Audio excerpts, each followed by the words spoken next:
पहला, सिद्ध कीजिए कि f जहाँ पर प्रांत है r और सहप्रांत जहाँ पर x r का अवयव है और x, ऋण 1 से 1 के बीच में है, जिसका मतलब है कि यहाँ पर ऋण 1 और 1 के बीच में जितने भी वास्तविक संख्या आएंगे वो सभी f के सहप्रांत है। जहाँ पर fx बराबर x बटे 1 धन मॉड x, जहाँ पर x r का अवयव है, द्वारा परिभाषित फलन एक एकी और आच्छादक है। तो हमें इसमें सिद्ध करना है कि यहाँ पर ये फलन एक एकी और आच्छादक है। तो हम यहाँ पर लिखेंगे fx बराबर x बटे 1 धन मॉड x, जहाँ पर f का प्रांत r और सहप्रांत ऐसा है जहाँ पर x r का अवयव है और x का मान ऋण 1 से 1 के बीच में है। तो पहले हम देखते हैं कि यहाँ पर ये एक एकी है या फिर नहीं। तो हम मान लेते हैं कि यहाँ पर fx1 बराबर fx2 है। तो यहाँ पर fx बराबर है x बटे 1 धन मॉड x, तो यहाँ पर fx1 हो जाएगा x1 बटे में 1 धन मॉड x1 बराबर यहाँ पर fx2 आ जाएगा x2 बटे में 1 धन मॉड x2। तो यहाँ पर मॉड है तो इसका मतलब कि यहाँ पर 4 स्थिति होंगी। पहला, कि यहाँ पर ये दोनों क्या हो सकते हैं, धनात्मक हो सकते हैं। दूसरा, यहाँ पर ये दोनों ऋणात्मक हो सकते हैं। तीसरा, यहाँ पर ये धनात्मक और ये ऋणात्मक हो सकता है। चौथा, यहाँ पर ये ऋणात्मक और ये धनात्मक हो सकता है। लेकिन हम केवल 3 ही स्थिति लेंगे। पहला स्थिति, जब x1 और x2 क्या है, धनात्मक है, तो यहाँ पर fx1 बराबर fx2। तो यहाँ पर x1 धनात्मक है, इसलिए हम मॉड को हटाएंगे। तो यहाँ पर आ जाएगा x1 बटे 1 धन x1 बराबर यहाँ पर x2 भी धनात्मक है, इसलिए यहाँ पर आ जाएगा x2 बटे 1 धन x2। तो अब हम इसे इस तरफ और इसे इस तरफ ले जाएंगे। तो जब हम इसे इस तरफ ले जाएंगे तो इसका इसमें गुणा होगा। तो यहाँ पर आ जाएगा x1 धन यहाँ पर आ जाएगा x1 x2 बराबर इसका इसमें गुणा होगा। तो यहाँ पर आ जाएगा x2 धन यहाँ पर आ जाएगा x1 x2, फिर इससे ये कट जाएगा। तो यहाँ पर x1 बराबर आ जाएगा x2। तो यहाँ पर x1 बराबर x2 आ गया, जिसका मतलब है कि यहाँ फलन एक एकी है। तो हम यहाँ पर लिखेंगे अतः फलन एक एकी है। तो यहाँ पर दूसरा स्थिति देखते हैं, जहाँ पर x1 और x2 ऋणात्मक है। तो यहाँ पर अगर x के अंदर 1 रहता तो इसका मान आता 1, लेकिन अगर इसके अंदर ऋण 1 रहता तो भी इसका मान क्या आता 1। तो मॉड ऋणात्मक मान को धनात्मक बनाने के लिए एक और ऋण दे देता है। इसका मतलब है कि यहाँ पर मॉड ऋण 1 बराबर होता है ऋण 1। तो यहाँ पर x1 और x2 ऋणात्मक है, इसलिए हम धन के जगह में ऋण लिखेंगे। तो यहाँ पर आ जाएगा fx1 बराबर fx2। तो यहाँ पर हम fx1 के जगह हम लिखेंगे x1 बटे में 1 ऋण x1 बराबर fx2 के जगह हम लिखेंगे x2 बटे में 1 ऋण x2। तो यहाँ पर हम इसे भी इस तरफ और इसे भी इस तरफ ले जाएंगे, तो इसका इसमें और इसका इसमें गुणा होगा। तो यहाँ पर आ जाएगा x1 ऋण यहाँ पर आ जाएगा x1 x2 बराबर यहाँ पर आ जाएगा x2 ऋण यहाँ पर आ जाएगा x1 x2, फिर इससे ये कट जाएगा। तो यहाँ पर आ जाएगा x1 बराबर x2। तो यहाँ पर x1 बराबर x2 है, जिसका मतलब है कि यहाँ पर फलन एक एकी है। तो हम यहाँ पर लिखेंगे अतः फलन एक एकी है। तो अब हम तीसरा स्थिति देखते हैं, जहाँ पर x1 धनात्मक और x2 ऋणात्मक है। तो यहाँ पर fx1 बराबर fx2। तो यहाँ पर x1 धनात्मक है, तो यहाँ पर fx1 का मान आ जाएगा x1 बटे में 1 धन x1 बराबर यहाँ पर x2 ऋणात्मक है, तो यहाँ पर fx2 का मान आ जाएगा x2 बटे में 1 ऋण x2। तो हम इसे इस तरफ और इसे इस तरफ ले जाएंगे, तो इसका इसमें गुणा होगा और इसका इसमें गुणा होगा। तो हम यहाँ पर लिखेंगे x1 ऋण यहाँ पर आ जाएगा x1 x2 बराबर यहाँ पर आ जाएगा x2 धन यहाँ पर x1 x2। तो यहाँ पर हम x2 को इस तरफ और ऋण x1 x2 को इस तरफ ले जाएंगे। तो यहाँ पर x1 ऋण x2 बराबर, तो जब हम इसे इस तरफ ले जाएंगे तो इसके चिन्ह पलट जाएगा और यहाँ पर ऋण है तो ये धन हो जाएगा, फिर ये और ये जुड़ जाएगा। तो यहाँ पर आ जाएगा 2 x1 x2। तो यहाँ पर x1 धनात्मक है और x2 ऋणात्मक है, तो हम इसके जगह में 0 से बड़ा कोई संख्या रख कर देखते हैं और इसके जगह हम 0 से छोटा कोई संख्या रख कर देखते हैं। यहाँ पर आ जाएगा 3 ऋण यहाँ पर ऋण 2, तो यहाँ से 3 धन 2, तो यहाँ पर आ जाएगा 5। तो यहाँ पर इसका मान आया 5 जो कि धनात्मक है। इस तरह से यहाँ पर आ जाएगा 2, यहाँ पर 3, यहाँ पर ऋण 2, तो यहाँ पर आ जाएगा 2 ऋण 6, तो यहाँ से ऋण 12, तो यहाँ पर इसका मान आया ऋण 12 जो कि ऋणात्मक है, तो यहाँ पर इसका मान आया धनात्मक, यहाँ पर इसका मान आया ऋणात्मक, तो यहाँ पर धनात्मक और ऋणात्मक मान को बराबर दिखा रहे हैं। लेकिन ऐसा हो ही नहीं सकता कि यहाँ पर धनात्मक मान और ऋणात्मक मान दोनों बराबर हों। इसका मतलब है कि यहाँ पर ये वाली स्थिति होगा ही नहीं, मतलब यहाँ पर x1 धनात्मक और x2 ऋणात्मक ही नहीं होगा, जिसका मतलब है कि यहाँ पर वाली स्थिति संभव ही नहीं है। तो हम यहाँ पर लिखेंगे जो कि संभव नहीं है। तो यहाँ पर ये वाली स्थिति संभव ही नहीं है, इसका मतलब है कि हमारे पास केवल 2 ही स्थिति है जहाँ पर फलन एक ही है। इसका मतलब है कि यहाँ फलन एक ही है। तो अब हम देखते हैं कि यहाँ पर फलन आच्छादक है फिर नहीं। तो हम मान लेते हैं कि यहाँ पर y इसका अवयव है, जहाँ पर x का मान ऋण 1 से 1 के बीच में है। तो हम मानेंगे कि यहाँ पर y बराबर fx है। तो यहाँ पर y बराबर हम यहाँ पर fx का मान रखेंगे जो है x बटे 1 धन मॉड x। और मॉड x है, इसका मतलब है कि यहाँ पर 2 स्थिति होंगी। पहला स्थिति जहाँ पर x धनात्मक है, तो यहाँ पर आ जाएगा y बराबर हम यहाँ पर fx का मान रखेंगे, तो यहाँ पर आ जाएगा x बटे 1 धन मॉड x। तो यहाँ पर y बराबर यहाँ पर x धनात्मक है इसलिए मॉड हट जाएगा, तो यहाँ पर आ जाएगा x बटे 1 धन x। तो यहाँ पर हम इसका गुणा इस तरफ करेंगे, तो यहाँ पर y धन यहाँ पर x गुणा y बराबर यहाँ पर x। तो यहाँ पर हम इसे इस तरफ ले जाएंगे, तो यहाँ पर y बराबर x ऋण यहाँ पर xy। तो यहाँ पर हम इसमें से x को कॉमन लेंगे, तो यहाँ पर y बराबर यहाँ पर x 1 ऋण y। तो अब हम इसे इस तरफ ले जाएंगे, तो यहाँ पर y बटे 1 ऋण y बराबर x। तो यहाँ पर x बराबर यहाँ पर आ जाएगा y बटे 1 ऋण y। अगर हम इसमें y के जगह में ऋण 1 से 1 के बीच में का कोई भी मान रखेंगे, तो यहाँ पर x मान भी ऋण 1 से 1 के बीच में आएगा। इसका मतलब है कि यहाँ पर सहप्रांत के प्रत्येक अवयव का प्रांत में पूर्व प्रतिबिंब विद्यमान है, अतः फलन आच्छादक है। तो हम यहाँ पर लिखेंगे सहप्रांत के प्रत्येक अवयव का प्रांत में पूर्व प्रतिबिंब विद्यमान है, अतः फलन आच्छादक है। तो अब हम दूसरा स्थिति देखते हैं जहाँ पर x ऋणात्मक है। तो यहाँ पर y बराबर हम यहाँ पर fx का मान रखेंगे, तो यहाँ पर आ जाएगा x बटे 1 धन मॉड x। तो यहाँ से y बराबर यहाँ पर x ऋणात्मक है, तो यहाँ पर आ जाएगा x बटे 1 ऋण x। तो यहाँ पर हम इसे इस तरफ ले जाएंगे, तो इसका इसमें गुणा होगा, तो यहाँ पर y ऋण यहाँ पर x गुणा y बराबर यहाँ पर x। तो यहाँ पर हम इसे इस तरफ ले जाएंगे, तो यहाँ पर y बराबर x धन यहाँ पर x गुणा y। तो यहाँ पर y बराबर हम इसमें से x कॉमन लेंगे, तो यहाँ पर x 1 धन y। तो यहाँ पर हम इसे इस तरफ ले जाएंगे, तो यहाँ पर y बटे 1 धन y बराबर x। तो यहाँ पर x बराबर y बटे 1 धन y। तो यहाँ पर भी y इसका अवयव है, जहाँ पर x मान ऋण 1 से 1 के बीच में है। तो हम y के जगह में ऋण 1 से 1 के बीच का कोई भी संख्या रखेंगे, तो यहाँ पर x मान भी ऋण 1 से 1 के बीच में ही आएगा, जिसका मतलब है कि यहाँ पर सहप्रांत के प्रत्येक अवयव का प्रांत में पूर्व प्रतिबिंब विद्यमान है, अतः फलन आच्छादक है। तो हम यहाँ पर लिखेंगे सहप्रांत के प्रत्येक अवयव का प्रांत में पूर्व प्रतिबिंब विद्यमान है, अतः फलन आच्छादक है। तो यहाँ पर हमने सिद्ध कर दिया कि फलन एक भी है और आच्छादक भी है। दूसरा, सिद्ध कीजिए कि fx बराबर x की घात 3 द्वारा प्रदत्त फलन f R से R में एक इंजेक्टिव है। तो हमें इसमें सिद्ध करना है कि यहाँ पर ये फलन एक ही है। तो हम यहाँ पर लिखेंगे fx बराबर x की घात 3 जहाँ पर f R से R में है।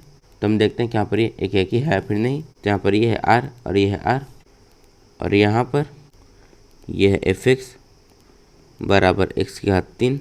तो जब x का मान 0 होगा तो यहाँ पर इसका मान भी आएगा 0। जब x का मान ऋण 1 होगा तो यहाँ पर इसका मान भी आएगा ऋण 1, और जब x का मान 1 होगा तो यहाँ पर इसका मान भी आएगा 1, और जब x का मान ऋण 2 होगा तो यहाँ पर इसका मान आएगा ऋण 8, और जब x का मान 2 होगा तो यहाँ पर इसका मान आएगा 8। तो यहाँ पर इसका भी एक ही प्रतिबिंब है, इसका भी एक ही प्रतिबिंब है, और इन तीनों का भी हमें एक ही प्रतिबिंब प्राप्त हो रहा है, जिसका मतलब है फलन एक ही है। तो हम यहाँ पर लिखेंगे माना fx1 बराबर fx2। तो यहाँ पर fx बराबर है x की घात 3, तो fx1 हो जाएगा x1 की घात 3 बराबर fx2 हो जाएगा x2 की घात 3। तो यहाँ पर इससे ये कट जाएगा, तो यहाँ पर x1 बराबर आ जाएगा x2। लेकिन अगर यहाँ पर घात विषम ना होकर सम रहता तो हम इसके सामने में धन ऋण का चिन्ह लगाते, लेकिन यहाँ पर घात विषम है इसलिए हम धन ऋण का चिन्ह नहीं लगाएंगे। तो यहाँ पर x1 बराबर x2 आ गया, जिसका मतलब है कि यहाँ फलन एक ही है। तो हम यहाँ पर लिखेंगे अतः फलन एक ही है। तो यहाँ पर हमने सिद्ध कर दिया कि यहाँ पर फलन एक ही है। तीसरा, एक अरिक्त समुच्चय x दिया हुआ है Px जो कि x के समस्त उपसमुच्चयों का समुच्चय है। पर विचार कीजिए निम्नलिखित तरह से Px में एक संबंध R परिभाषित कीजिए। Px में उपसमुच्चय a b के लिए a r b यदि और केवल यदि a b का उपसमुच्चय है। क्या R Px में एक तुल्यता संबंध है? अपने उत्तर का औचित्य भी लिखिए। यहाँ पर x एक अरिक्त समुच्चय है और Px x के जितने भी उपसमुच्चय होंगे उन सभी का समुच्चय है। जैसे यहाँ पर हम मान लेते हैं कि यहाँ पर x बराबर 1 2 3 है, तो यहाँ पर x का उपसमुच्चय हो जाएगा, पहला होगा खाली, दूसरा 1, उसके बाद 2, फिर 3, उसके बाद 1 और 2, फिर 2 और 3, फिर 1 और 3, फिर आखिर में 1 2 और 3। तो यहाँ पर ये है x का उपसमुच्चय और इन्हीं उपसमुच्चयों के समुच्चय को हम Px कहते हैं। तो हमें इसमें बताना है कि यहाँ पर ये तुल्यता संबंध है फिर नहीं, और तुल्यता संबंध का मतलब होता है कि फलन स्वतुल्य समित संक्रामक तीनों हो। तो हम यहाँ पर लिखेंगे, दिया है x बराबर अरिक्त समुच्चय Px बराबर x के समस्त उपसमुच्चयों का समुच्चय। तो हम यहाँ पर संबंध R लिखते हैं। तो यहाँ पर संबंध इस प्रकार है कि a r b यदि और केवल यदि a क्या b का उपसमुच्चय है, और a r b का मतलब होता है a, b। तो यहाँ पर ये समुच्चयों का जोड़ा है, और यहाँ पर ये संबंध इस प्रकार है कि पहला समुच्चय दूसरे का उपसमुच्चय है। मतलब इसके अंदर ऐसे जोड़े आएंगे जो पहला समुच्चय दूसरे का उपसमुच्चय है। तो जैसे यहाँ पर ये है 1 और यहाँ पर ये है 1, 2, तो यहाँ पर ये इसका उपसमुच्चय है। इसी तरह से यहाँ पर ये आ जाएगा 1 और ये 1, 3, तो यहाँ पर भी ये इसका उपसमुच्चय है। लेकिन यहाँ पर 1, 3 और यहाँ पर 1, तो यहाँ पर ये इसका उपसमुच्चय नहीं है। इसका मतलब है कि यहाँ पर ये इसमें नहीं होगा। तो हम देखते हैं कि यहाँ पर ये स्वतुल्य है फिर नहीं। तो स्वतुल्य होने के लिए a का ही उपसमुच्चय होना चाहिए।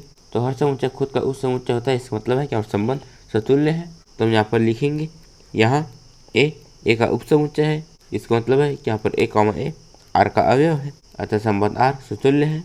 तो यहाँ पर हम देखते हैं कि सममित है या फिर नहीं। तो सममित होने के लिए अगर a b का उपसमुच्चय है तो b भी a का उपसमुच्चय होना चाहिए।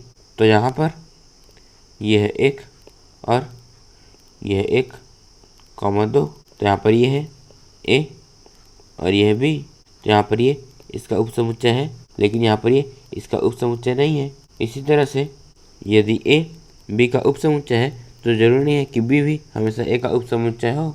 इसका मतलब है कि यहाँ पर संबंध सममित नहीं है। तो हम यहाँ पर लिखेंगे, माना a, b R का अवयव है, और यहाँ पर इसका मतलब है कि a b का उपसमुच्चय है। तो सममित होने के लिए यदि a b का उपसमुच्चय है तो b भी a का उपसमुच्चय होना चाहिए। लेकिन जब a b का उपसमुच्चय है तो b a का उपसमुच्चय नहीं हो सकता। तो यहाँ पर इसका मतलब है कि यहाँ पर b, a R का अवयव नहीं है, अतः संबंध R सममित नहीं है। तो अब हम देखते हैं कि यहाँ पर ये संक्रामक है फिर नहीं। तो हम मान लेते हैं कि यहाँ पर a b R का अवयव है तथा b c भी R का अवयव है। तो यहाँ पर इसका मतलब है कि a b का उपसमुच्चय है तथा इसका मतलब है कि यहाँ b c का उपसमुच्चय है। तो यहाँ पर a b का उपसमुच्चय है और b c का उपसमुच्चय है। तो यहाँ पर ये इसका उपसमुच्चय है और ये इसका उपसमुच्चय है। तो जाहिर सी बात है कि यहाँ पर ये इसका उपसमुच्चय होगा, मतलब यहाँ पर a c का भी उपसमुच्चय होगा। तो हम यहाँ पर लिखेंगे a c का उपसमुच्चय है। इसका मतलब है कि यहाँ पर a, c R का अवयव है। तो यहाँ पर a b भी R का अवयव है, b c भी R का अवयव है और a c भी R का अवयव है। इसका मतलब है कि यहाँ पर संबंध R संक्रामक है। तो हम यहाँ पर लिखेंगे, अतः संबंध R संक्रामक है।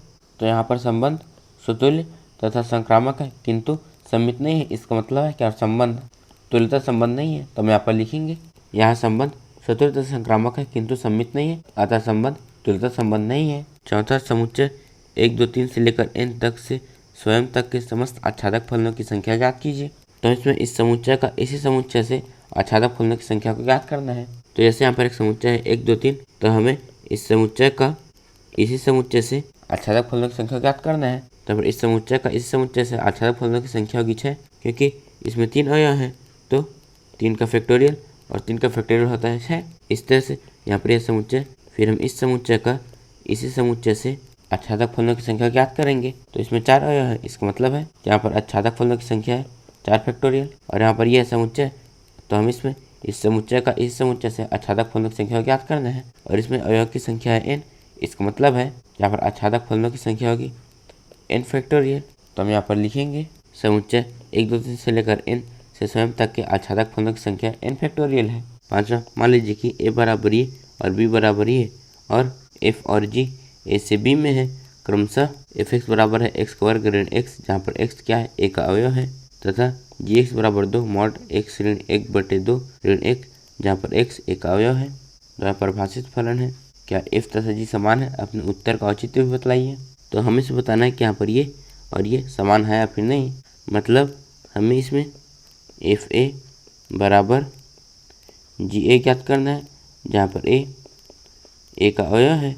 मतलब जब हम ए के अवयव को इसमें और इसमें रखेंगे तो इन दोनों के मान बराबर आने चाहिए। जैसे जब हम ऋण 1 को इसमें रखेंगे तो इसका मान आएगा 2 और जब हम ऋण 1 को इसमें रखेंगे तो इसका मान भी 2 ही आना चाहिए, तभी ये और ये बराबर होंगे। तो हम इन सभी अवयव को इसमें और इसमें रख कर देखते हैं कि यहाँ पर ये और ये बराबर हैं फिर नहीं। तो हम यहाँ पर लिखेंगे, दिया है ए बराबर ऋण 1 0 1 2, बी बराबर ऋण 4 ऋण 2 0 2। यहाँ पर एफ और जी ए से बी में है और यहाँ पर एफ एक्स बराबर है एक्स का वर्ग ऋण एक्स, जहाँ पर एक्स ए का अवयव है, और जी एक्स बराबर है 2 मॉड एक्स ऋण 1/2 ऋण 1, जहाँ पर एक्स ए का अवयव है। तो यहाँ पर तो हम इनके मान को इनमें रख कर एफ ऋण 1 f0 f1 f2 ज्ञात करेंगे। इसी तरह से हम जी ऋण 1 g0 g1 और g2 ज्ञात करेंगे। तो जब हम ऋण 1 को इसमें रखेंगे तो यहाँ पर आ जाएगा ऋण 1 का वर्ग ऋण यहाँ पर ऋण 1, तो यहाँ पर 1 धन 1 बराबर आ जाएगा 2। तो यहाँ पर इसका मान आया है 2। इसी तरह से जब हम इसमें 0 रखेंगे तो यहाँ पर इसका मान आ जाएगा 0। तो हम यहाँ पर लिखेंगे 0। फिर जब हम इसमें 1 रखेंगे तो यहाँ पर आ जाएगा 1 का वर्ग ऋण 1, तो यहाँ पर 1 ऋण 1 बराबर 0। तो यहाँ पर आ जाएगा 0। इसी तरह से जब हम इसमें 2 रखेंगे तो यहाँ पर आ जाएगा 2 का वर्ग ऋण 2, तो यहाँ पर 4 ऋण 2 बराबर आ जाएगा 2। तो यहाँ पर इसका मान आया है 2। इसी तरह से हम जी ऋण 1 ज्ञात करते हैं। तो जब ऋण 1 को इसमें रखेंगे तो यहाँ पर 2, यहाँ पर ऋण 1 ऋण 1/2 और यहाँ पर ऋण 1, तो 2 का इसमें गुणा होगा तो यहाँ पर आ जाएगा ऋण 2 ऋण 1/2। फिर ऋण 2 में हम 1 घटाएंगे तो यहाँ पर आ जाएगा 2, यहाँ पर ऋण 3/2, यहाँ पर ऋण 1 और मॉड है इसलिए ऋण का चिन्ह हट जाएगा। तो यहाँ पर आ जाएगा 2 गुणा 3/2 ऋण 1, फिर 2 से 2 कट जाएगा तो यहाँ पर बचेगा 3 ऋण 1, फिर यहाँ पर आ जाएगा 2। तो जब ऋण 1 को इसमें रखेंगे तो यहाँ पर इसका मान आएगा 2, तो हम यहाँ पर लिखेंगे 2। इसी तरह से हम 0 को इसमें रखेंगे तो यहाँ पर 2, यहाँ पर 0 ऋण 1/2, फिर यहाँ पर ऋण 1, तो यहाँ पर आ जाएगा 2 ऋण 1/2 और यहाँ पर ऋण 1, फिर मॉड की वजह से ऋण चिन्ह हट जाएगा तो यहाँ पर 2 गुणा 1/2 ऋण 1, 2 से 2 कट जाएगा तो यहाँ पर बचेगा 1 ऋण 1 बराबर 0। तो यहाँ पर इसका मान आया 0। इसी तरह से हम इसमें 1 रखेंगे तो यहाँ पर 2, यहाँ पर 1 ऋण 1/2, फिर यहाँ पर ऋण 1, तो यहाँ पर 2, जो हम 1 में 1/2 घटाएंगे तो यहाँ पर इसका मान आएगा 1/2 ऋण 1, फिर यहाँ पर 2 गुणा 1/2 ऋण 1, 2 से 2 कट जाएगा तो यहाँ पर 1 ऋण 1 बराबर आ जाएगा 0। तो यहाँ पर इसका मान आया 0।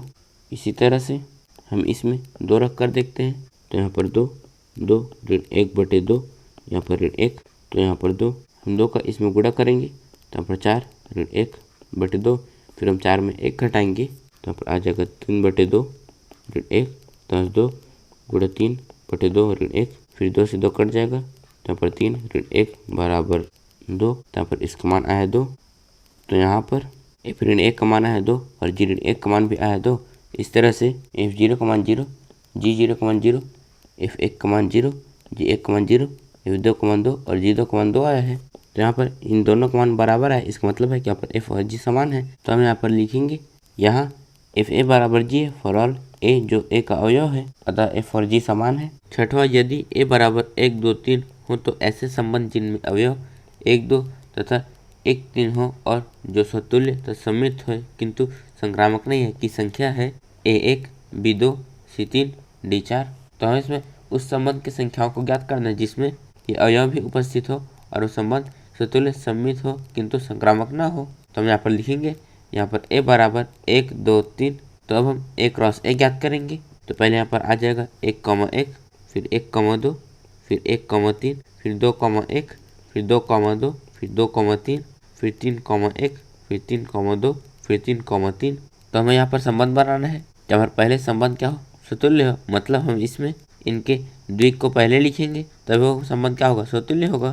तो यहाँ पर आ जाएगा 1 1 2 2 3 3। फिर इस संबंध में 1,2 भी होना चाहिए और 1,3 भी होना चाहिए और यहाँ पर इस संबंध सम्मित भी होना चाहिए। इसीलिए यहाँ पर 1,2 है तो हम 1,2 का उल्टा 2,1 भी लिखेंगे। फिर यहाँ पर 1,3 है तो हम 1,3 का उल्टा 3,1 भी लिखेंगे। तो हमने इसमें 1,1 लिखा है, 1,2 लिखा है और 1,3 भी लिखा है और यहाँ पर 2,1 भी है, 2,2 भी है। इसमें 2,3 नहीं है तो यहाँ पर आ जाएगा 2,3। फिर इसमें 3,1 है, 3,2 भी नहीं है तो यहाँ पर आ जाएगा 3,2। फिर इसमें 3,3 भी है तो इसमें केवल 2,3 और 3,2 ही बचा है। और जब इसमें 2,3 लिखेंगे तो संबंध को सम्मित बनाने के लिए हमें इसका उल्टा 3,2 भी लिखना पड़ेगा और जब हम इसे लिखेंगे तो यहाँ पर संबंध संक्रामक हो जाएगा। और यहाँ पर संबंध अभी संक्रामक नहीं है क्योंकि यहाँ पर 3,1 है, 1,2 है लेकिन 3,2 उपस्थित नहीं, जिसका मतलब है कि संबंध संक्रामक नहीं है। तो यहाँ पर ऐसा केवल एक ही संबंध उपस्थित है जो स्वतुल्य है, सम्मित है और संक्रामक नहीं है और जिसमें अवयव 1,2 और 1,3 भी उपस्थित है। इसलिए यहाँ पर हमारा सही उत्तर है A। सातवां, यदि A बराबर 1 2 3 हो तो अवयव 1,2 वाले तुल्यता संबंधों की संख्या है A1 B2 C3 D4। तो हमें उन संबंधों की संख्या ज्ञात करना है जिसमें ये अवयव उपस्थित हो और वो संबंध तुल्यता संबंध भी हो। तो यहाँ पर लिखेंगे A बराबर 1 2 3। तो अब हम A क्रॉस A ज्ञात करेंगे। तो पहले यहाँ पर आ जाएगा 1,1, फिर 1,2, फिर 1,3, फिर 2,1, फिर 2,2, फिर 2,3, फिर 3,1, फिर 3,2, फिर 3,3। तो हम यहाँ पर पहला संबंध लिखते हैं। तो यहाँ पर संबंध तुल्यता संबंध होना चाहिए, मतलब वो स्वतुल्य, सम्मित, संक्रामक तीनों होना चाहिए।